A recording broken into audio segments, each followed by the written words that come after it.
마음의 문을 굳게 닫은 이들에게 진리의 목소리는 어떻게 전달될 수 있을까요? 때로는 오랜 시간 수행의 길을 걸어온 이들조차 스스로 만든 생각의 감옥에 갇혀 어떠한 가르침도 받아들이지 못하는 경우가 있습니다. 오늘 우리는 그 견고한 벽을 허물고 참된 암에 이르는 길에 대해 이야기해보고자 합니다. 오늘 이 이야기가 당신의 마음에 작은 울림을 준다면 구독과 좋아요를 통해 지혜의 빛을 나누는 법보시에 동참해 주십시오. 당신의 작은 실천이 또 다른 소중한 인연을 만들어갈 것입니다. 모든 분들의 삶에 평화와 지혜가 함께하기를 기원합니다. 격식을 과감히 깨는 깊은 가르침은 그것을 소화할 만한 내적 준비, 즉 근기가 갖추어지지 않은 사람에게는 결코 들리지 않습니다. 경전의 말씀이나 스승의 법문조차 제대로 소화하지 못하는 단계에서는 더욱 그렇습니다. 하지만 때로는 아주 오랫동안 공부를 많이 한 사람들 중에서도 극히 독선적인 태도를 보이는 이들이 있습니다. 자신의 생각과 지식에 갇혀 더 이상 새로운 것을 받아들이려 하지 않는 사람들입니다. 이런 분들은 자신의 이해 범위를 넘어서는 가르침을 마주했을 때 아직 내가 소화할 수 없는 깊은 뜻이 있구나라며 스스로에게 질문을 던지기보다 그 가르침 자체를 비난하고 부정하려 듭니다. 부처님이 직접 오셔서 가르침을 편다 해도 교화되지 않는 사람이 바로 이런 독선적인 사람이라고 합니다. 차라리 마음을 열고 대화하고자 한다면 여러 비유와 설명을 통해 이해의 길로 이끌 수 있겠지만 처음부터 들을 마음도 들을 자세도 없이 상대를 몰아붙이며 화를 내는 경우가 있습니다. 그런 말도 안 되는 소리를 하는 미친 자가 있단 말이냐와 같은 격한 반응을 보이기도 합니다. 가만히 들어보면 그분이 누구의 가르침을 두고 하는 말인지 짐작이 갑니다. 그리고 저는 그 가르침이 그런 방식으로 설해졌는지 충분히 이해합니다. 그래서 그 깊은 뜻을 설명해 드리려 해도 그분은 손사래를 칩니다. 아니, 됐습니다. 그런 미친 소리는 듣고 싶지도 않습니다. 하지만 그 가르침이 그런 파격적인 방식으로 표현되었는지 그 배경과 깊은 뜻을 알아야만 자신의 비판이 합당한지 아닌지를 판단할 수 있지 않을까요? 자신의 귀를 완전히 막아버린 수행자들 의외로 적지 않습니다. 수행자라는 이름 아래 때로는 세상 누구보다 더 완고하고 독선적인 모습을 보이기도 합니다. 유연함을 갖추기란 참으로 어려운 일입니다. 옛말에 속인 500명을 이끄는 것보다 스님 3명을 이끌기가 더 어렵다는 말이 있습니다. 한번 자신이 옳다고 정한 길에 대해서는 절대적인 믿음을 갖기 때문일 것입니다. 어찌 보면 이는 참으로 신기한 일입니다. 불교는 본래 그러한 아집과 고정관념을 깨라고 가르치는 종교인데 말입니다. 하지만 한편으로는 이해가 되기도 합니다. 세상 사람들 모두가 예라고 하며 달려가는 그 길을 버리고 아니오라며 홀로 출가의 길을 선택하기 위해서는 보통의 고집과 신념으로는 불가능하기 때문입니다. 세속의 길을 등지겠다는 그 결단력, 그 강한 의지가 때로는 깨달음의 길에서 오히려 장애가 되는 역설이 발생하는 것입니다. 그 모습을 보면 안타까운 마음이 들면서도 어쩔 수 없음을 압니다. 그럴 때는 그저 미소를 지으며 알겠습니다 라고 말하고 시절이년 이 무르익기를 기다리는 수밖에 없습니다. 억지로 논쟁을 벌여봐야 아무런 이득이 없기 때문입니다. 언젠가 그 인연이 도래하여 스스로 자신의 허물을 볼 수 있게 되기를 바랄 뿐입니다. 때로는 가르치는 입장에서 답답함을 느낄 때가 많습니다. 특히 군 법당에서 장병들을 대상으로 법문을 할 때 그런 경험을 하곤 했습니다. 군인들에게 군복을 입은 군종장교는 그저 또 다른 상급자일 뿐 그들의 마음속에서는 이미 정신교육의 연장선으로 여겨집니다. 제가 아무리 열과 성을 다해 진심을 전하려 해도 그들은 이미 들을 준비가 되어 있지 않습니다. 시작도 하기 전에 이미 잠들 준비를 마친 친구들을 보면 안타까운 마음에 소리치고 싶을 때도 있습니다. 얘들아, 제발 한 번만 들어봐라. 다른 신도님들은 내 얘기를 듣고 싶어 안달인데 너희에게 사기치려는 게 절대 아니란다. 나름 열심히 공부한 사람이니 한 번만 귀를 기울여다오. 하지만 이런 마음을 과하게 표현하는 것도 어색한 일입니다. 결국 시간이 지나면 깨닫게 됩니다. 굳이 나를 광고하고 애써 들으라고 강요할 필요가 전혀 없다는 것을. 인연이 닿는 사람은 듣게 될 것이고 인연이 닿지 않는 사람은 듣지 않을 것입니다.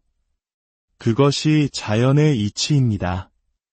진정한 가르침은 오랜 수행의 결과로 얻어진 바른 법에 대한 이야기입니다. 결코 사람들을 속이거나 현혹하려는 것이 아닙니다. 하지만 수행의 체험이 없는 일반인들에게 선도 없고 악도 없다와 같은 근본적인 가르침을 전하면 저 사람 이상한 소리를 한다. 그럼 나쁜 짓을 마음대로 해도 된다는 말이냐? 라며 오해하고 반발하는 경우가 많습니다. 이 가르침은 결코 중생을 미혹하게 하는 것이 아닙니다. 이 공부는 하면 할수록 더욱 마음이 유연해지고 열리게 됩니다.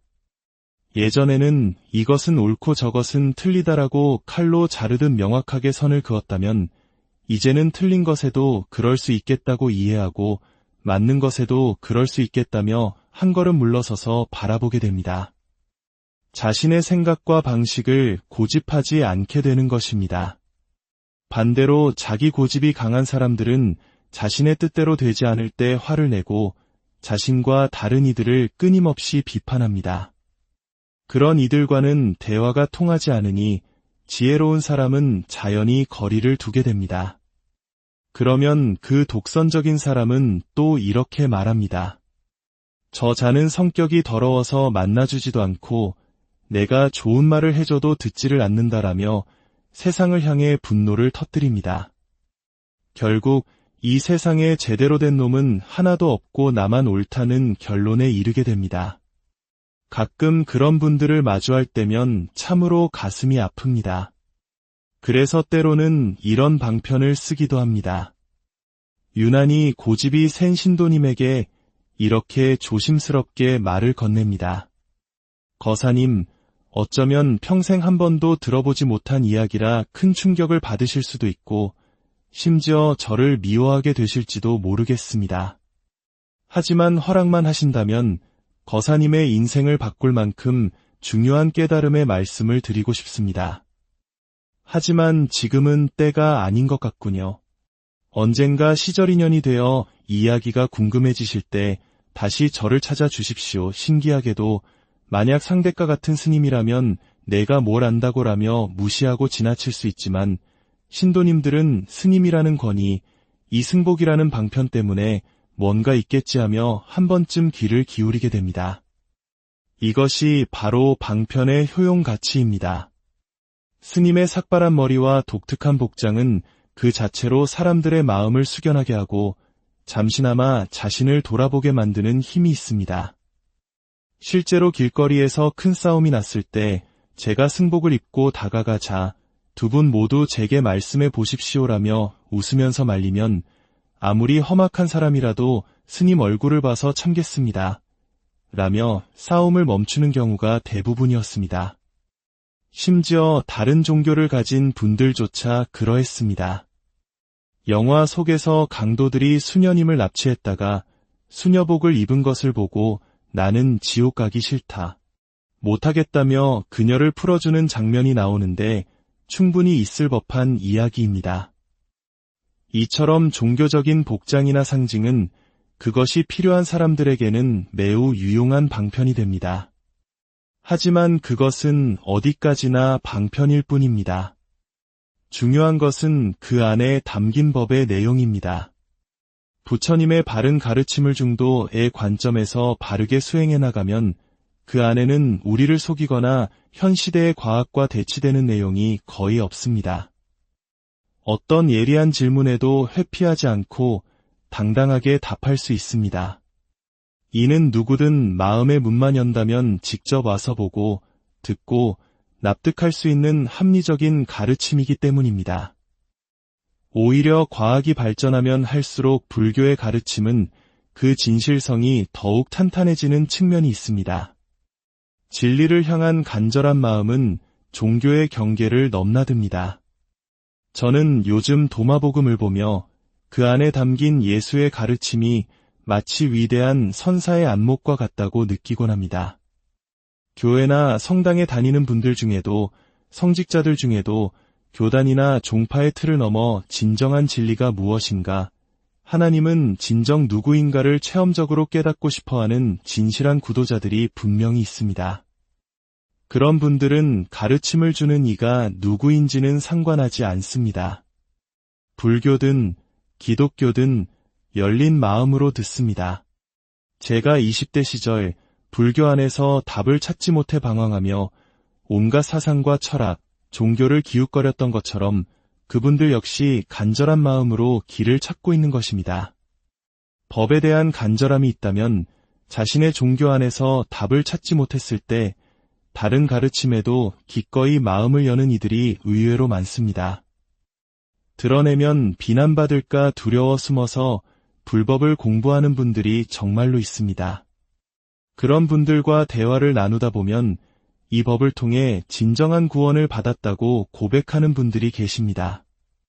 불교의 핵심인 불이법, 즉 둘이 아니라는 진리를 깨닫고 나니 자신이 믿어왔던 성경의 가르침이 완전히 새롭게 해석된다는 것입니다. 예수가 다시 온다는 것의 의미, 메시아의 참뜻, 삼위일체의 비밀이 바로 나의 본성을 깨닫는 일이었음을 알게 되었다고 말합니다. 하지만 그들은 내가 바로 하나님이다, 내가 바로 예수다 라고 말하는 것이 자신들의 종교에서는 가장 큰 불경죄이기에 그 깨달음을 드러내놓고 말할 수 없다는 안타까움을 토로합니다. 놀랍게도 전혀 다른 종교적 배경을 가진 이들이 깨달음의 경지에서 하는 이야기는 모두 똑같습니다. 왜 그럴까요? 진리는 하나이기 때문입니다. 불교라는 이름은 그 진리를 가리키는 손가락일 뿐 진리 그 자체는 아닙니다. 하나의 진실에 눈을 뜨면 여러 종교의 가르침은 서로 다르지 않음을 알게 됩니다. 그리하여 깨달은 이는 자신의 법에 깃발을 세우고 자신의 종지를 펼칩니다. 옛날 부파불교 시대부터 스승의 가르침이나 지역적 특성에 따라 다양한 종파가 생겨났습니다. 이는 마치 깃발이 펄럭이듯 법문이 온 세상에 널리 퍼져나가기를 바라는 마음의 표현이었습니다. 사찰 입구에 서 있는 당간지주가 바로 그 법의 깃발을 세우던 기둥이었습니다. 각 종파마다 내세우는 종지와 방편이 다른 것은 지극히 자연스럽고 좋은 일입니다. 사람마다 근기가 다르기에 어떤 이에게는 이 방편이 맞고 어떤 이에게는 저 방편이 맞기 때문입니다. 마치 아픈 사람에게 각기 다른 처방이 필요한 것과 같습니다. 그래서 불교 신도들은 한 절이나 한 스님에게 얽매이지 않고 자신에게 맞는 법을 찾아 이곳저곳을 자유롭게 찾아다닙니다. 어떤 때는 금강경 열풍이 불고 어떤 때는 절수행 열풍이 불고 또 어떤 때는 다라니 기도 열풍이 부는 등 유행이 바뀌기도 합니다. 이는 사람을 따르는 것이 아니라 자신의 근기를 이끌어줄 수 있는 법을 찾아다니는 불교의 고유한 전통입니다. 옛 선사들도 평생을 바른 스승과 법을 찾아온 중국 땅을 헤매고 다녔습니다. 그리고 마침내 스스로 법을 펼칠 힘이 생기면 스승은 제자에게 이제 하산하여 너의 길을 가라고 말합니다. 부처님께서도 60명의 아라한이 깨달음을 얻자마자 두 사람이 한 길로 가지 마라. 각자 흩어져서 만나는 모든 중생을 괴로움에서 벗어나게 하라고 명하셨습니다. 이러한 불교 역사의 정점에서 가장 빛나는 법의 깃발을 세운 이가 바로 육조해능 대사입니다. 행자 출신이었던 그가 펼친 가르침은 당시의 모든 불교적 상식을 뒤엎는 파격적인 것이었습니다. 그는 나는 선정과 해탈을 말하지 않는다. 오직 견성을 말할 뿐이다. 라고 선언했습니다. 불교의 핵심인 선정과 해탈을 부정하는 듯한 이 말에 당시 사람들은 얼마나 큰 충격을 받았을까요? 하지만 이는 병든 자를 치료하기 위한 충격요법이었습니다.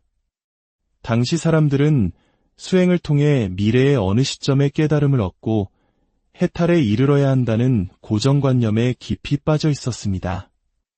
육조 스님은 그 관념을 깨부수고 싶었던 것입니다. 해탈은 저 언덕으로 건너가는 것이 아닙니다. 선정이란 갈고 닦아서 미래에 얻는 것이 아닙니다. 우리의 본래 성품이 바로 해탈 그 자체이며 본래부터 고유한 선정입니다. 그것을 지금 여기에서 문득 깨닫기만 하면 되는 것입니다. 갈고 닦아서 얻는 결과물이 아니라 본래 그러했음을 아는 것입니다. 이것이 바로 부처님의 가장 밝고 핵심적인 가르침이며 육조 해능 대사가 세운 위대한 법의 깃발입니다. 진리는 저 멀리 도달해야 할 목표가 아니라 바로 지금 여기에서 우리 안에서 마음의 문을 굳게 닫은 이들에게 진리의 목소리는 어떻게 전달될 수 있을까요? 때로는 오랜 시간 수행의 길을 걸어온 이들조차 스스로 만든 생각의 감옥에 갇혀 어떠한 가르침도 받아들이지 못하는 경우가 있습니다. 오늘 우리는 그 견고한 벽을 허물고 참된 암에 이르는 길에 대해 이야기해보고자 합니다. 오늘 이 이야기가 당신의 마음에 작은 울림을 준다면 구독과 좋아요를 통해 지혜의 빛을 나누는 법보시에 동참해 주십시오. 당신의 작은 실천이 또 다른 소중한 인연을 만들어갈 것입니다. 모든 분들의 삶에 평화와 지혜가 함께하기를 기원합니다. 격식을 과감히 깨는 깊은 가르침은 그것을 소화할 만한 내적 준비, 즉 근기가 갖추어지지 않은 사람에게는 결코 들리지 않습니다. 경전의 말씀이나 스승의 법문조차 제대로 소화하지 못하는 단계에서는 더욱 그렇습니다. 하지만 때로는 아주 오랫동안 공부를 많이 한 사람들 중에서도 극히 독선적인 태도를 보이는 이들이 있습니다. 자신의 생각과 지식에 갇혀 더 이상 새로운 것을 받아들이려 하지 않는 사람들입니다. 이런 분들은 자신의 이해 범위를 넘어서는 가르침을 마주했을 때 아직 내가 소화할 수 없는 깊은 뜻이 있구나라며 스스로에게 질문을 던지기보다 그 가르침 자체를 비난하고 부정하려 듭니다. 부처님이 직접 오셔서 가르침을 편다 해도 교화되지 않는 사람이 바로 이런 독선적인 사람이라고 합니다. 차라리 마음을 열고 대화하고자 한다면 여러 비유와 설명을 통해 이해의 길로 이끌 수 있겠지만 처음부터 들을 마음도 들을 자세도 없이 상대를 몰아붙이며 화를 내는 경우가 있습니다. 그런 말도 안 되는 소리를 하는 미친 자가 있단 말이냐 와 같은 격한 반응을 보이기도 합니다. 가만히 들어보면 그분이 누구의 가르침을 두고 하는 말인지 짐작이 갑니다. 그리고 저는 그 가르침이 그런 방식으로 설해졌는지 충분히 이해합니다. 그래서 그 깊은 뜻을 설명해 드리려 해도 그분은 손사래를 칩니다. 아니, 됐습니다. 그런 미친 소리는 듣고 싶지도 않습니다. 하지만 그 가르침이 왜 그런 파격적인 방식으로 표현되었는지 그 배경과 깊은 뜻을 알아야만 자신의 비판이 합당한지 아닌지를 판단할 수 있지 않을까요? 자신의 귀를 완전히 막아버린 수행자들 의외로 적지 않습니다. 수행자라는 이름 아래 때로는 세상 누구보다 더 완고하고 독선적인 모습을 보이기도 합니다. 유연함을 갖추기란 참으로 어려운 일입니다. 옛말에 속인 500명을 이끄는 것보다 스님 3명을 이끌기가 더 어렵다는 말이 있습니다. 한번 자신이 옳다고 정한 길에 대해서는 절대적인 믿음을 갖기 때문일 것입니다. 어찌 보면 이는 참으로 신기한 일입니다. 불교는 본래 그러한 아집과 고정관념을 깨라고 가르치는 종교인데 말입니다. 하지만 한편으로는 이해가 되기도 합니다. 세상 사람들 모두가 예라고 하며 달려가는 그 길을 버리고 아니오라며 홀로 출가의 길을 선택하기 위해서는 보통의 고집과 신념으로는 불가능하기 때문입니다. 세속의 길을 등지겠다는 그 결단력, 그 강한 의지가 때로는 깨달음의 길에서 오히려 장애가 되는 역설이 발생하는 것입니다. 그 모습을 보면 안타까운 마음이 들면서도 어쩔 수 없음을 압니다. 그럴 때는 그저 미소를 지으며 알겠습니다 라고 말하고 시절이년 이 무르익기를 기다리는 수밖에 없습니다. 억지로 논쟁을 벌여봐야 아무런 이득이 없기 때문입니다. 언젠가 그 인연이 도래하여 스스로 자신의 허물을 볼 수 있게 되기를 바랄 뿐입니다. 때로는 가르치는 입장에서 답답함을 느낄 때가 많습니다. 특히 군법당에서 장병들을 대상으로 법문을 할 때 그런 경험을 하곤 했습니다. 군인들에게 군복을 입은 군종장교는 그저 또 다른 상급자일 뿐 그들의 마음속에서는 이미 정신교육의 연장선으로 여겨집니다. 제가 아무리 열과 성을 다해 진심을 전하려 해도 그들은 이미 들을 준비가 되어 있지 않습니다. 시작도 하기 전에 이미 잠들 준비를 마친 친구들을 보면 안타까운 마음에 소리치고 싶을 때도 있습니다. 얘들아, 제발 한 번만 들어봐라. 다른 신도님들은 내 얘기를 듣고 싶어 한달인데 너희에게 사기치려는 게 절대 아니란다. 나름 열심히 공부한 사람이니 한 번만 귀를 기울여다오. 하지만 이런 마음을 과하게 표현하는 것도 어색한 일입니다. 결국 시간이 지나면 깨닫게 됩니다. 굳이 나를 광고하고 애써 들으라고 강요할 필요가 전혀 없다는 것을. 인연이 닿는 사람은 듣게 될 것이고 인연이 닿지 않는 사람은 듣지 않을 것입니다. 그것이 자연의 이치입니다. 진정한 가르침은 오랜 수행의 결과로 얻어진 바른 법에 대한 이야기입니다. 결코 사람들을 속이거나 현혹하려는 것이 아닙니다.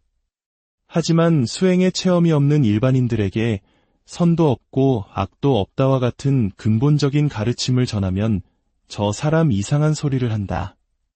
그럼 나쁜 짓을 마음대로 해도 된다는 말이냐? 라며 오해하고 반발하는 경우가 많습니다. 이 가르침은 결코 중생을 미혹하게 하는 것이 아닙니다. 이 공부는 하면 할수록 더욱 마음이 유연해지고 열리게 됩니다. 예전에는 이것은 옳고 저것은 틀리다라고 칼로 자르듯 명확하게 선을 그었다면 이제는 틀린 것에도 그럴 수 있겠다고 이해하고 맞는 것에도 그럴 수 있겠다며 한 걸음 물러서서 바라보게 됩니다. 자신의 생각과 방식을 고집하지 않게 되는 것입니다. 반대로 자기 고집이 강한 사람들은 자신의 뜻대로 되지 않을 때 화를 내고 자신과 다른 이들을 끊임없이 비판합니다. 그런 이들과는 대화가 통하지 않으니 지혜로운 사람은 자연히 거리를 두게 됩니다. 그러면 그 독선적인 사람은 또 이렇게 말합니다. 저 자는 성격이 더러워서 만나주지도 않고 내가 좋은 말을 해줘도 듣지를 않는다라며 세상을 향해 분노를 터뜨립니다. 결국 이 세상에 제대로 된 놈은 하나도 없고 나만 옳다는 결론에 이르게 됩니다. 가끔 그런 분들을 마주할 때면 참으로 가슴이 아픕니다. 그래서 때로는 이런 방편을 쓰기도 합니다. 유난히 고집이 센 신도님에게 이렇게 조심스럽게 말을 건넵니다. 거사님, 어쩌면 평생 한 번도 들어보지 못한 이야기라 큰 충격을 받으실 수도 있고 심지어 저를 미워하게 되실지도 모르겠습니다. 하지만 허락만 하신다면 거사님의 인생을 바꿀 만큼 중요한 깨달음의 말씀을 드리고 싶습니다. 하지만 지금은 때가 아닌 것 같군요. 언젠가 시절 인연이 되어 이야기가 궁금해지실 때 다시 저를 찾아주십시오. 신기하게도 만약 상대과 같은 스님이라면 내가 뭘 안다고라며 무시하고 지나칠 수 있지만 신도님들은 스님이라는 권위, 이승복이라는 방편 때문에 뭔가 있겠지 하며 한 번쯤 귀를 기울이게 됩니다. 이것이 바로 방편의 효용 가치입니다. 스님의 삭발한 머리와 독특한 복장은 그 자체로 사람들의 마음을 숙연하게 하고 잠시나마 자신을 돌아보게 만드는 힘이 있습니다. 실제로 길거리에서 큰 싸움이 났을 때 제가 승복을 입고 다가가자 두 분 모두 제게 말씀해 보십시오라며 웃으면서 말리면 아무리 험악한 사람이라도 스님 얼굴을 봐서 참겠습니다. 라며 싸움을 멈추는 경우가 대부분이었습니다. 심지어 다른 종교를 가진 분들조차 그러했습니다. 영화 속에서 강도들이 수녀님을 납치했다가 수녀복을 입은 것을 보고 나는 지옥 가기 싫다. 못하겠다며 그녀를 풀어주는 장면이 나오는데 충분히 있을 법한 이야기입니다. 이처럼 종교적인 복장이나 상징은 그것이 필요한 사람들에게는 매우 유용한 방편이 됩니다. 하지만 그것은 어디까지나 방편일 뿐입니다. 중요한 것은 그 안에 담긴 법의 내용입니다. 부처님의 바른 가르침을 중도의 관점에서 바르게 수행해 나가면 그 안에는 우리를 속이거나 현 시대의 과학과 대치되는 내용이 거의 없습니다. 어떤 예리한 질문에도 회피하지 않고 당당하게 답할 수 있습니다. 이는 누구든 마음의 문만 연다면 직접 와서 보고, 듣고, 납득할 수 있는 합리적인 가르침이기 때문입니다. 오히려 과학이 발전하면 할수록 불교의 가르침은 그 진실성이 더욱 탄탄해지는 측면이 있습니다. 진리를 향한 간절한 마음은 종교의 경계를 넘나듭니다. 저는 요즘 도마복음을 보며 그 안에 담긴 예수의 가르침이 마치 위대한 선사의 안목과 같다고 느끼곤 합니다. 교회나 성당에 다니는 분들 중에도 성직자들 중에도 교단이나 종파의 틀을 넘어 진정한 진리가 무엇인가, 하나님은 진정 누구인가를 체험적으로 깨닫고 싶어하는 진실한 구도자들이 분명히 있습니다. 그런 분들은 가르침을 주는 이가 누구인지는 상관하지 않습니다. 불교든 기독교든 열린 마음으로 듣습니다. 제가 20대 시절 불교 안에서 답을 찾지 못해 방황하며 온갖 사상과 철학, 종교를 기웃거렸던 것처럼 그분들 역시 간절한 마음으로 길을 찾고 있는 것입니다. 법에 대한 간절함이 있다면 자신의 종교 안에서 답을 찾지 못했을 때 다른 가르침에도 기꺼이 마음을 여는 이들이 의외로 많습니다. 드러내면 비난받을까 두려워 숨어서 불법을 공부하는 분들이 정말로 있습니다. 그런 분들과 대화를 나누다 보면 이 법을 통해 진정한 구원을 받았다고 고백하는 분들이 계십니다. 불교의 핵심인 불이법, 즉 둘이 아니라는 진리를 깨닫고 나니 자신이 믿어왔던 성경의 가르침이 완전히 새롭게 해석된다는 것입니다. 예수가 다시 온다는 것의 의미, 메시아의 참뜻, 삼위일체의 비밀이 바로 나의 본성을 깨닫는 일이었음을 알게 되었다고 말합니다. 하지만 그들은 내가 바로 하나님이다, 내가 바로 예수다 라고 말하는 것이 자신들의 종교에서는 가장 큰 불경죄이기에 그 깨달음을 드러내놓고 말할 수 없다는 안타까움을 토로합니다. 놀랍게도 전혀 다른 종교적 배경을 가진 이들이 깨달음의 경지에서 하는 이야기는 모두 똑같습니다. 왜 그럴까요? 진리는 하나이기 때문입니다. 불교라는 이름은 그 진리를 가리키는 손가락일 뿐 진리 그 자체는 아닙니다. 하나의 진실에 눈을 뜨면 여러 종교의 가르침은 서로 다르지 않음을 알게 됩니다. 그리하여 깨달은 이는 자신의 법에 깃발을 세우고 자신의 종지를 펼칩니다. 옛날 부파불교 시대부터 스승의 가르침이나 지역적 특성에 따라 다양한 종파가 생겨났습니다. 이는 마치 깃발이 펄럭이듯 법문이 온 세상에 널리 퍼져나가기를 바라는 마음의 표현이었습니다. 사찰 입구에 서 있는 당간지주가 바로 그 법의 깃발을 세우던 기둥이었습니다. 각 종파마다 내세우는 종지와 방편이 다른 것은 지극히 자연스럽고 좋은 일입니다. 사람마다 근기가 다르기에 어떤 이에게는 이 방편이 맞고 어떤 이에게는 저 방편이 맞기 때문입니다. 마치 아픈 사람에게 각기 다른 처방이 필요한 것과 같습니다. 그래서 불교 신도들은 한 절이나 한 스님에게 얽매이지 않고 자신에게 맞는 법을 찾아 이곳저곳을 자유롭게 찾아다닙니다. 어떤 때는 금강경 열풍이 불고, 어떤 때는 절수행 열풍이 불고, 또 어떤 때는 다라니 기도 열풍이 부는 등 유행이 바뀌기도 합니다. 이는 사람을 따르는 것이 아니라 자신의 근기를 이끌어줄 수 있는 법을 찾아다니는 불교의 고유한 전통입니다. 옛 선사들도 평생을 바른 스승과 법을 찾아온 중국 땅을 헤매고 다녔습니다. 그리고 마침내 스스로 법을 펼칠 힘이 생기면 스승은 제자에게 이제 하산하여 너의 길을 가라고 말합니다. 부처님께서도 60명의 아라한이 깨달음을 얻자마자 두 사람이 한 길로 가지 마라. 각자 흩어져서 만나는 모든 중생을 괴로움에서 벗어나게 하라고 명하셨습니다. 이러한 불교 역사의 정점에서 가장 빛나는 법의 깃발을 세운 이가 바로 육조해능 대사입니다. 행자 출신이었던 그가 펼친 가르침은 당시의 모든 불교적 상식을 뒤엎는 파격적인 것이었습니다. 그는 나는 선정과 해탈을 말하지 않는다. 오직 견성을 말할 뿐이다. 라고 선언했습니다. 불교의 핵심인 선정과 해탈을 부정하는 듯한 이 말에 당시 사람들은 얼마나 큰 충격을 받았을까요? 하지만 이는 병든 자를 치료하기 위한 충격요법이었습니다. 당시 사람들은 수행을 통해 미래의 어느 시점에 깨달음을 얻고 해탈에 이르러야 한다는 고정관념에 깊이 빠져 있었습니다. 육조 스님은 그 관념을 깨부수고 싶었던 것입니다. 해탈은 저 언덕으로 건너가는 것이 아닙니다. 선정이란 갈고 닦아서 미래에 얻는 것이 아닙니다. 우리의 본래 성품이 바로 해탈 그 자체이며 본래부터 고유한 선정입니다. 그것을 지금 여기에서 문득 깨닫기만 하면 되는 것입니다. 갈고 닦아서 얻는 결과물이 아니라 본래 그러했음을 아는 것입니다.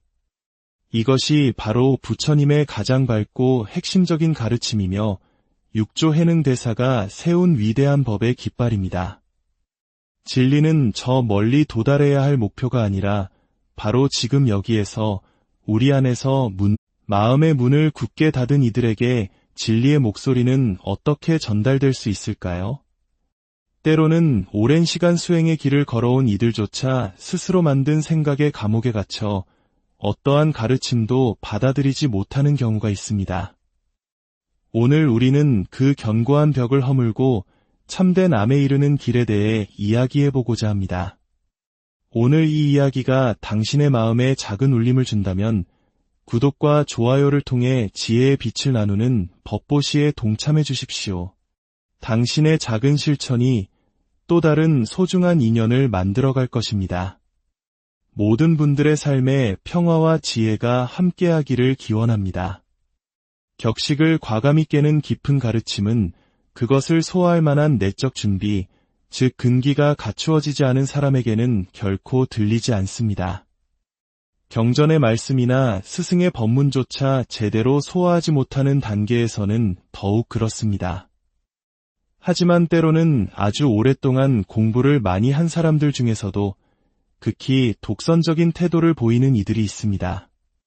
자신의 생각과 지식에 갇혀 더 이상 새로운 것을 받아들이려 하지 않는 사람들입니다. 이런 분들은 자신의 이해 범위를 넘어서는 가르침을 마주했을 때 아직 내가 소화할 수 없는 깊은 뜻이 있구나라며 스스로에게 질문을 던지기보다 그 가르침 자체를 비난하고 부정하려 듭니다. 부처님이 직접 오셔서 가르침을 편다 해도 교화되지 않는 사람이 바로 이런 독선적인 사람이라고 합니다. 차라리 마음을 열고 대화하고자 한다면 여러 비유와 설명을 통해 이해의 길로 이끌 수 있겠지만 처음부터 들을 마음도 들을 자세도 없이 상대를 몰아붙이며 화를 내는 경우가 있습니다. 그런 말도 안 되는 소리를 하는 미친 자가 있단 말이냐와 같은 격한 반응을 보이기도 합니다. 가만히 들어보면 그분이 누구의 가르침을 두고 하는 말인지 짐작이 갑니다. 그리고 저는 그 가르침이 왜 그런 방식으로 설해졌는지 충분히 이해합니다. 그래서 그 깊은 뜻을 설명해 드리려 해도 그분은 손사래를 칩니다. 아니, 됐습니다. 그런 미친 소리는 듣고 싶지도 않습니다. 하지만 그 가르침이 왜 그런 파격적인 방식으로 표현되었는지 그 배경과 깊은 뜻을 알아야만 자신의 비판이 합당한지 아닌지를 판단할 수 있지 않을까요? 자신의 귀를 완전히 막아버린 수행자들 의외로 적지 않습니다. 수행자라는 이름 아래 때로는 세상 누구보다 더 완고하고 독선적인 모습을 보이기도 합니다. 유연함을 갖추기란 참으로 어려운 일입니다. 옛말에 속인 500명을 이끄는 것보다 스님 3명을 이끌기가 더 어렵다는 말이 있습니다. 한번 자신이 옳다고 정한 길에 대해서는 절대적인 믿음을 갖기 때문일 것입니다. 어찌 보면 이는 참으로 신기한 일입니다. 불교는 본래 그러한 아집과 고정관념을 깨라고 가르치는 종교인데 말입니다. 하지만 한편으로는 이해가 되기도 합니다. 세상 사람들 모두가 예라고 하며 달려가는 그 길을 버리고 아니오라며 홀로 출가의 길을 선택하기 위해서는 보통의 고집과 신념으로는 불가능하기 때문입니다. 세속의 길을 등지겠다는 그 결단력, 그 강한 의지가 때로는 깨달음의 길에서 오히려 장애가 되는 역설이 발생하는 것입니다. 그 모습을 보면 안타까운 마음이 들면서도 어쩔 수 없음을 압니다. 그럴 때는 그저 미소를 지으며 알겠습니다 라고 말하고 시절이년 이 무르익기를 기다리는 수밖에 없습니다. 억지로 논쟁을 벌여봐야 아무런 이득이 없기 때문입니다. 언젠가 그 인연이 도래하여 스스로 자신의 허물을 볼 수 있게 되기를 바랄 뿐입니다. 때로는 가르치는 입장에서 답답함을 느낄 때가 많습니다. 특히 군법당에서 장병들을 대상으로 법문을 할 때 그런 경험을 하곤 했습니다. 군인들에게 군복을 입은 군종장교는 그저 또 다른 상급자일 뿐 그들의 마음속에서는 이미 정신교육의 연장선으로 여겨집니다. 제가 아무리 열과 성을 다해 진심을 전하려 해도 그들은 이미 들을 준비가 되어 있지 않습니다. 시작도 하기 전에 이미 잠들 준비를 마친 친구들을 보면 안타까운 마음에 소리치고 싶을 때도 있습니다. 얘들아, 제발 한 번만 들어봐라. 다른 신도님들은 내 얘기를 듣고 싶어 안달인데 너희에게 사기치려는 게 절대 아니란다. 나름 열심히 공부한 사람이니 한 번만 귀를 기울여다오. 하지만 이런 마음을 과하게 표현하는 것도 어색한 일입니다. 결국 시간이 지나면 깨닫게 됩니다. 굳이 나를 광고하고 애써 들으라고 강요할 필요가 전혀 없다는 것을. 인연이 닿는 사람은 듣게 될 것이고 인연이 닿지 않는 사람은 듣지 않을 것입니다. 그것이 자연의 이치입니다. 진정한 가르침은 오랜 수행의 결과로 얻어진 바른 법에 대한 이야기입니다. 결코 사람들을 속이거나 현혹하려는 것이 아닙니다. 하지만 수행의 체험이 없는 일반인들에게 선도 없고 악도 없다와 같은 근본적인 가르침을 전하면 저 사람 이상한 소리를 한다. 그럼 나쁜 짓을 마음대로 해도 된다는 말이냐? 라며 오해하고 반발하는 경우가 많습니다. 이 가르침은 결코 중생을 미혹하게 하는 것이 아닙니다. 이 공부는 하면 할수록 더욱 마음이 유연해지고 열리게 됩니다. 예전에는 이것은 옳고 저것은 틀리다라고 칼로 자르듯 명확하게 선을 그었다면 이제는 틀린 것에도 그럴 수 있겠다고 이해하고 맞는 것에도 그럴 수 있겠다며 한 걸음 물러서서 바라보게 됩니다. 자신의 생각과 방식을 고집하지 않게 되는 것입니다. 반대로 자기 고집이 강한 사람들은 자신의 뜻대로 되지 않을 때 화를 내고 자신과 다른 이들을 끊임없이 비판합니다. 그런 이들과는 대화가 통하지 않으니 지혜로운 사람은 자연히 거리를 두게 됩니다. 그러면 그 독선적인 사람은 또 이렇게 말합니다. 저 자는 성격이 더러워서 만나주지도 않고 내가 좋은 말을 해줘도 듣지를 않는다라며 세상을 향해 분노를 터뜨립니다. 결국 이 세상에 제대로 된 놈은 하나도 없고 나만 옳다는 결론에 이르게 됩니다.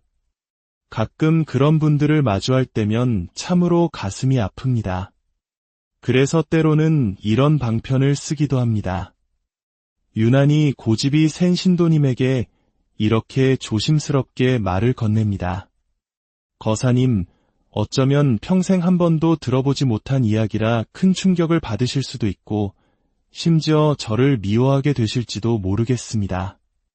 하지만 허락만 하신다면 거사님의 인생을 바꿀 만큼 중요한 깨달음의 말씀을 드리고 싶습니다.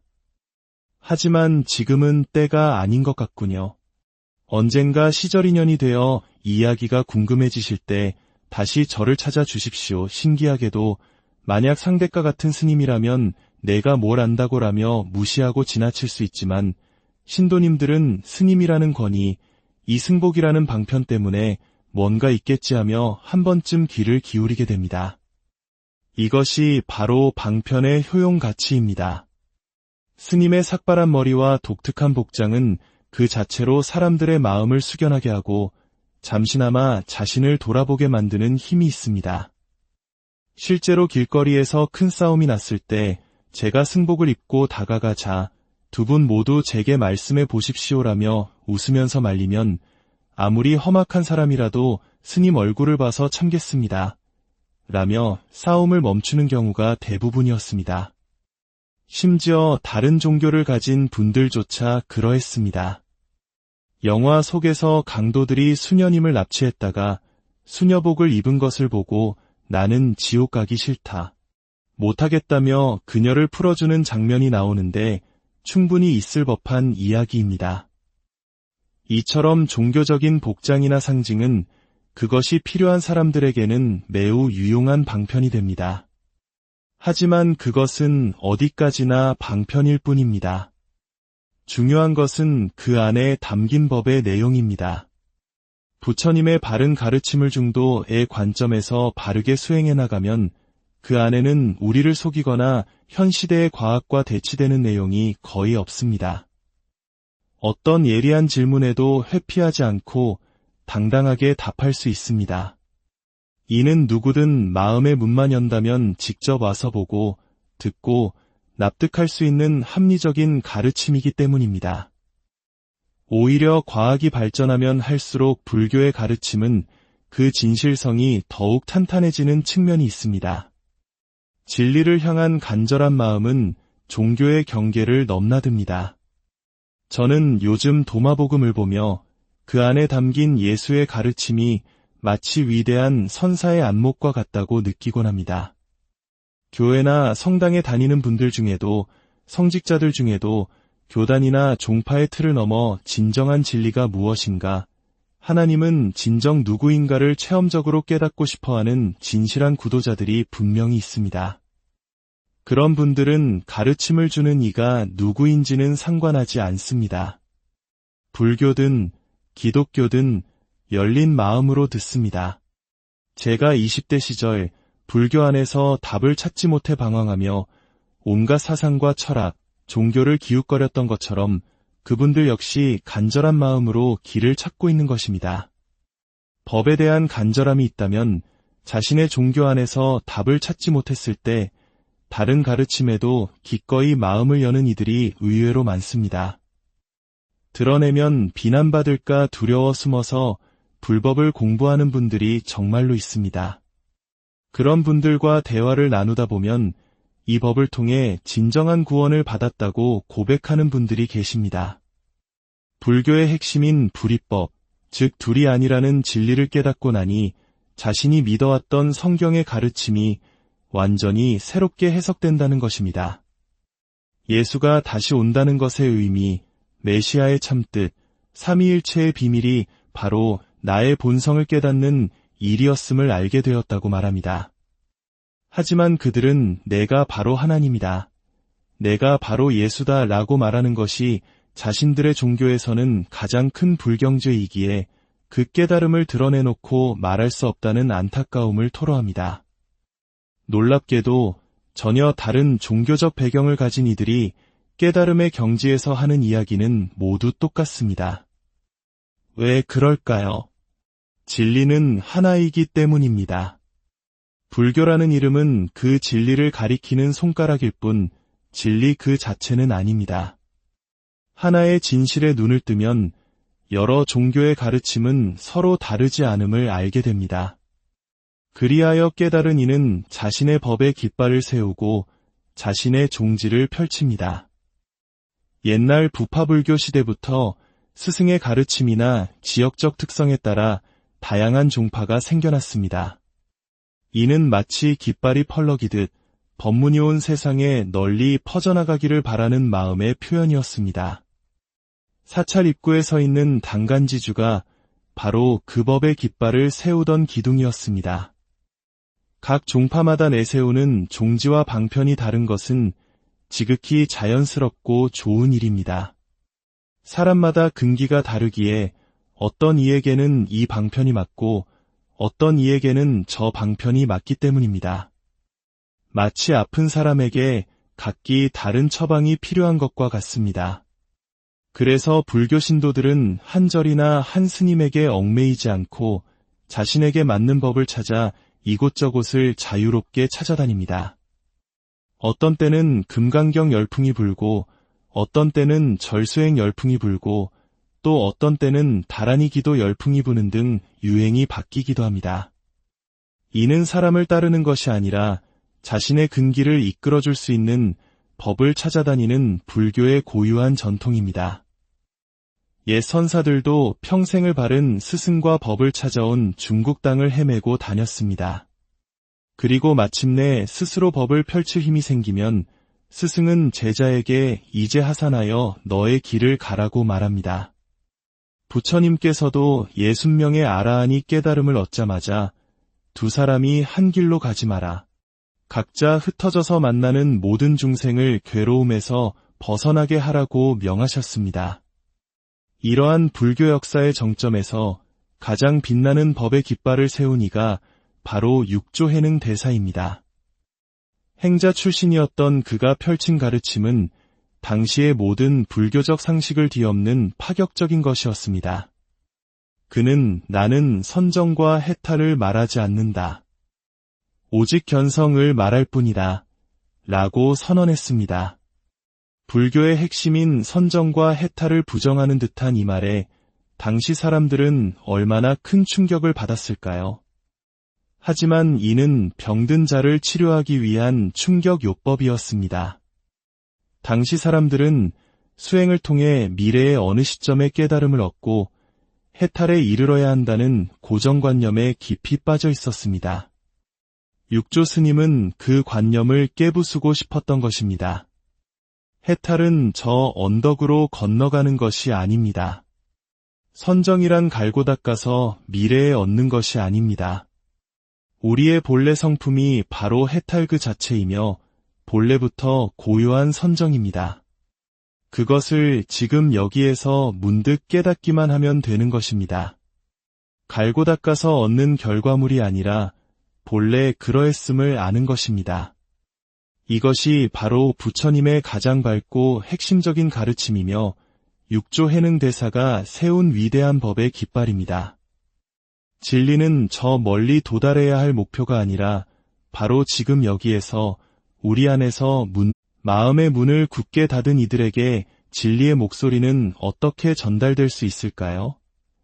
때로는 오랜 시간 수행의 길을 걸어온 이들조차 스스로 만든 생각의 감옥에 갇혀 어떠한 가르침도 받아들이지 못하는 경우가 있습니다. 오늘 우리는 그 견고한 벽을 허물고 참된 암에 이르는 길에 대해 이야기해보고자 합니다. 오늘 이 이야기가 당신의 마음에 작은 울림을 준다면 구독과 좋아요를 통해 지혜의 빛을 나누는 법보시에 동참해 주십시오. 당신의 작은 실천이 또 다른 소중한 인연을 만들어갈 것입니다. 모든 분들의 삶에 평화와 지혜가 함께하기를 기원합니다. 격식을 과감히 깨는 깊은 가르침은 그것을 소화할 만한 내적 준비, 즉 근기가 갖추어지지 않은 사람에게는 결코 들리지 않습니다. 경전의 말씀이나 스승의 법문조차 제대로 소화하지 못하는 단계에서는 더욱 그렇습니다. 하지만 때로는 아주 오랫동안 공부를 많이 한 사람들 중에서도 극히 독선적인 태도를 보이는 이들이 있습니다. 자신의 생각과 지식에 갇혀 더 이상 새로운 것을 받아들이려 하지 않는 사람들입니다. 이런 분들은 자신의 이해 범위를 넘어서는 가르침을 마주했을 때, 아직 내가 소화할 수 없는 깊은 뜻이 있구나라며 스스로에게 질문을 던지기보다 그 가르침 자체를 비난하고 부정하려 듭니다. 부처님이 직접 오셔서 가르침을 편다 해도 교화되지 않는 사람이 바로 이런 독선적인 사람이라고 합니다. 차라리 마음을 열고 대화하고자 한다면 여러 비유와 설명을 통해 이해의 길로 이끌 수 있겠지만 처음부터 들을 마음도 들을 자세도 없이 상대를 몰아붙이며 화를 내는 경우가 있습니다. 그런 말도 안 되는 소리를 하는 미친 자가 있단 말이냐와 같은 격한 반응을 보이기도 합니다. 가만히 들어보면 그분이 누구의 가르침을 두고 하는 말인지 짐작이 갑니다. 그리고 저는 그 가르침이 그런 방식으로 설해졌는지 충분히 이해합니다. 그래서 그 깊은 뜻을 설명해 드리려 해도 그분은 손사래를 칩니다. 아니, 됐습니다. 그런 미친 소리는 듣고 싶지도 않습니다. 하지만 그 가르침이 그런 파격적인 방식으로 표현되었는지 그 배경과 깊은 뜻을 알아야만 자신의 비판이 합당한지 아닌지를 판단할 수 있지 않을까요? 자신의 귀를 완전히 막아버린 수행자들 의외로 적지 않습니다. 수행자라는 이름 아래 때로는 세상 누구보다 더 완고하고 독선적인 모습을 보이기도 합니다. 유연함을 갖추기란 참으로 어려운 일입니다. 옛말에 속인 500명을 이끄는 것보다 스님 3명을 이끌기가 더 어렵다는 말이 있습니다. 한번 자신이 옳다고 정한 길에 대해서는 절대적인 믿음을 갖기 때문일 것입니다. 어찌 보면 이는 참으로 신기한 일입니다. 불교는 본래 그러한 아집과 고정관념을 깨라고 가르치는 종교인데 말입니다. 하지만 한편으로는 이해가 되기도 합니다. 세상 사람들 모두가 예라고 하며 달려가는 그 길을 버리고 아니오라며 홀로 출가의 길을 선택하기 위해서는 보통의 고집과 신념으로는 불가능하기 때문입니다. 세속의 길을 등지겠다는 그 결단력, 그 강한 의지가 때로는 깨달음의 길에서 오히려 장애가 되는 역설이 발생하는 것입니다. 그 모습을 보면 안타까운 마음이 들면서도 어쩔 수 없음을 압니다. 그럴 때는 그저 미소를 지으며 알겠습니다 라고 말하고 시절이년 이 무르익기를 기다리는 수밖에 없습니다. 억지로 논쟁을 벌여봐야 아무런 이득이 없기 때문입니다.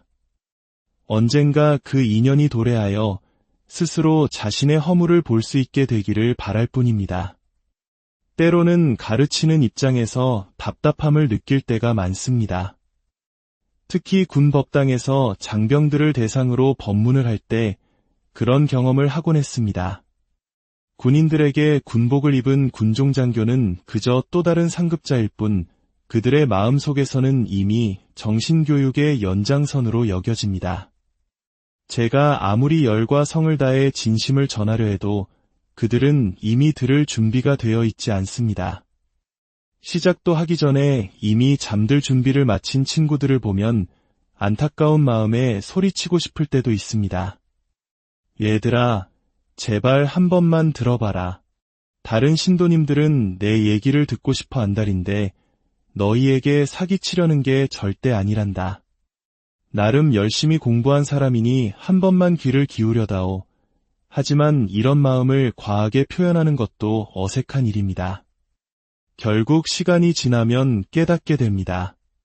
굳이 나를 광고하고 애써 들으라고 강요할 필요가 전혀 없다는 것을. 인연이 닿는 사람은 듣게 될 것이고 인연이 닿지 않는 사람은 듣지 않을 것입니다. 그것이 자연의 이치입니다. 진정한 가르침은 오랜 수행의 결과로 얻어진 바른 법에 대한 이야기입니다. 결코 사람들을 속이거나 현혹하려는 것이 아닙니다. 하지만 수행의 체험이 없는 일반인들에게 선도 없고 악도 없다와 같은 근본적인 가르침을 전하면 저 사람 이상한 소리를 한다. 그럼 나쁜 짓을 마음대로 해도 된다는 말이냐? 라며 오해하고 반발하는 경우가 많습니다. 이 가르침은 결코 중생을 미혹하게 하는 것이 아닙니다. 이 공부는 하면 할수록 더욱 마음이 유연해지고 열리게 됩니다. 예전에는 이것은 옳고 저것은 틀리다라고 칼로 자르듯 명확하게 선을 그었다면 이제는 틀린 것에도 그럴 수 있겠다고 이해하고 맞는 것에도 그럴 수 있겠다며 한 걸음 물러서서 바라보게 됩니다. 자신의 생각과 방식을 고집하지 않게 되는 것입니다. 반대로 자기 고집이 강한 사람들은 자신의 뜻대로 되지 않을 때 화를 내고 자신과 다른 이들을 끊임없이 비판합니다. 그런 이들과는 대화가 통하지 않으니 지혜로운 사람은 자연히 거리를 두게 됩니다. 그러면 그 독선적인 사람은 또 이렇게 말합니다. 저 자는 성격이 더러워서 만나주지도 않고 내가 좋은 말을 해줘도 듣지를 않는다라며 세상을 향해 분노를 터뜨립니다. 결국 이 세상에 제대로 된 놈은 하나도 없고 나만 옳다는 결론에 이르게 됩니다. 가끔 그런 분들을 마주할 때면 참으로 가슴이 아픕니다. 그래서 때로는 이런 방편을 쓰기도 합니다. 유난히 고집이 센 신도님에게 이렇게 조심스럽게 말을 건넵니다. 거사님, 어쩌면 평생 한 번도 들어보지 못한 이야기라 큰 충격을 받으실 수도 있고 심지어 저를 미워하게 되실지도 모르겠습니다. 하지만 허락만 하신다면 거사님의 인생을 바꿀 만큼 중요한 깨달음의 말씀을 드리고 싶습니다. 하지만 지금은 때가 아닌 것 같군요. 언젠가 시절 인연이 되어 이야기가 궁금해지실 때 다시 저를 찾아주십시오. 신기하게도 만약 상대가 같은 스님이라면 내가 뭘 안다고라며 무시하고 지나칠 수 있지만 신도님들은 스님이라는 권위, 이승복이라는 방편 때문에 뭔가 있겠지 하며 한 번쯤 귀를 기울이게 됩니다. 이것이 바로 방편의 효용 가치입니다. 스님의 삭발한 머리와 독특한 복장은 그 자체로 사람들의 마음을 숙연하게 하고 잠시나마 자신을 돌아보게 만드는 힘이 있습니다. 실제로 길거리에서 큰 싸움이 났을 때 제가 승복을 입고 다가가자 두 분 모두 제게 말씀해 보십시오라며 웃으면서 말리면 아무리 험악한 사람이라도 스님 얼굴을 봐서 참겠습니다. 라며 싸움을 멈추는 경우가 대부분이었습니다. 심지어 다른 종교를 가진 분들조차 그러했습니다. 영화 속에서 강도들이 수녀님을 납치했다가 수녀복을 입은 것을 보고 나는 지옥 가기 싫다. 못하겠다며 그녀를 풀어주는 장면이 나오는데 충분히 있을 법한 이야기입니다. 이처럼 종교적인 복장이나 상징은 그것이 필요한 사람들에게는 매우 유용한 방편이 됩니다. 하지만 그것은 어디까지나 방편일 뿐입니다. 중요한 것은 그 안에 담긴 법의 내용입니다. 부처님의 바른 가르침을 중도의 관점에서 바르게 수행해 나가면 그 안에는 우리를 속이거나 현 시대의 과학과 대치되는 내용이 거의 없습니다. 어떤 예리한 질문에도 회피하지 않고 당당하게 답할 수 있습니다. 이는 누구든 마음의 문만 연다면 직접 와서 보고, 듣고, 납득할 수 있는 합리적인 가르침이기 때문입니다. 오히려 과학이 발전하면 할수록 불교의 가르침은 그 진실성이 더욱 탄탄해지는 측면이 있습니다. 진리를 향한 간절한 마음은 종교의 경계를 넘나듭니다. 저는 요즘 도마복음을 보며 그 안에 담긴 예수의 가르침이 마치 위대한 선사의 안목과 같다고 느끼곤 합니다. 교회나 성당에 다니는 분들 중에도 성직자들 중에도 교단이나 종파의 틀을 넘어 진정한 진리가 무엇인가, 하나님은 진정 누구인가를 체험적으로 깨닫고 싶어하는 진실한 구도자들이 분명히 있습니다. 그런 분들은 가르침을 주는 이가 누구인지는 상관하지 않습니다. 불교든 기독교든 열린 마음으로 듣습니다. 제가 20대 시절 불교 안에서 답을 찾지 못해 방황하며 온갖 사상과 철학, 종교를 기웃거렸던 것처럼 그분들 역시 간절한 마음으로 길을 찾고 있는 것입니다. 법에 대한 간절함이 있다면 자신의 종교 안에서 답을 찾지 못했을 때 다른 가르침에도 기꺼이 마음을 여는 이들이 의외로 많습니다. 드러내면 비난받을